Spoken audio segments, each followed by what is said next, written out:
450 वर्षापूर्वी या महाराष्ट्राच्या मातीमध्ये, या शौर्याच्या मातीमध्ये एका रणरागिणीचा जन्म झाला, जिने जंगलातल्या अकराळ विक्राळ सिंहाच्या पायात रुतलेला काटा काढण्याचे धाडस केले.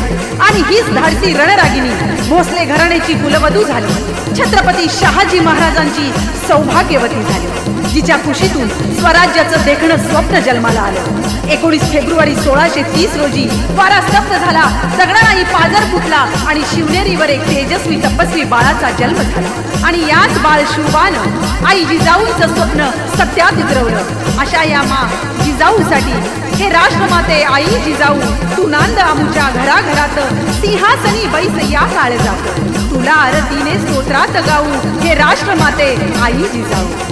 आणि म्हणूनच महाराष्ट्रातल्या प्रत्येक घराघरामध्ये बाळ शिवा आणि बाळ भिवा यांनी जन्म घ्यावा असं तुम्हा प्रत्येकाला वाटत असेल तर प्रत्येक घराघरामध्ये आई